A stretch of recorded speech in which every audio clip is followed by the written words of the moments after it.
Hey friends, I'm here in my house today, like many of you are, and we're going to be talking about God's house. And in the Old Testament, in Exodus, God gave the people some very specific instructions about how they could know that God was with them. And so let's listen and see what they say. Miss Heather has asked me to read some scriptures for you, and the first one is Exodus chapter 25, verses 1 through 8. The Lord said to Moses, "Tell the Israelites to bring me an offering. You are to receive the offering for me from each man whose heart prompts him to give. These are the offerings you are to receive from them: gold, silver, and bronze, blue, purple, and scarlet yarn and fine linen, goat hair, ram skins dyed red, and hides of sea cows, acacia wood.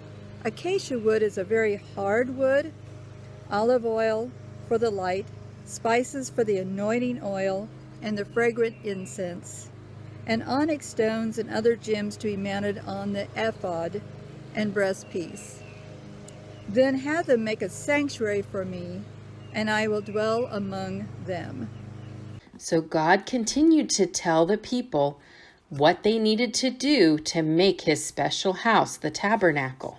The Israelites were supposed to build a sanctuary. It was a special place called the tabernacle, or sometimes it was called the tent of meeting. God was not asking them to do this because he needed a place to live. We know that because he says it in Acts. Let's listen to that now. Acts 17:24. The God who made the world and everything in it, he is Lord of heaven and earth, and does not live in shrines made by hands. The tabernacle was a way for us to see that we had a sin problem to deal with that separated us from God. The tabernacle was made so it could be taken apart and moved.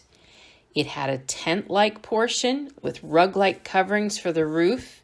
It had two parts. One part that was the Holy of Holies, or the most holy place, and the other part that was forming a holy place. And there was a heavy curtain, or sometimes called a veil, that was used to separate it. Let's listen to that verse. Exodus 26:33. Hang the veil under the clasp and bring the ark of the testimony there behind the veil. So the veil will make a separation for you between the holy place and the most holy place. So we see that God had special instructions on how to build his house, and they had special instructions to the people on who could take care of that house. God told them to set apart some priests, people that would take care of God's house. They were people that would do the jobs that needed to be done there, and they would live apart from all the other people, and they would show the people that God was holy, that he was set apart. And so when the tabernacle was completed, this is what happened. Exodus 40:34 through 35. Then the cloud covered the tent of meeting, and the glory of the Lord filled the tabernacle. Moses was not able to enter the tent of meeting because the cloud had settled on it, and the glory of the Lord filled the tabernacle. One of the other jobs that the tabernacle had was for people to come and to get right with God. They had to do something. God gave them instructions on what to do to be right with God. And he said, you need to have a sacrifice, something that would take your place for all the sin that you do. And so the people were told some instructions, and here's some of the instructions they had. God says to Moses in Leviticus 1:2, "Speak to the Israelites and say to them, when any of you brings an offering to the Lord, bring as your offering an animal from either your herd or your flock."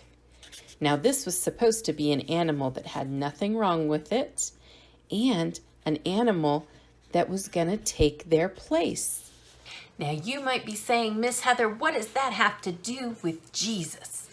Well, you're going to see this week, and I can't wait to show it to you. Bye for now.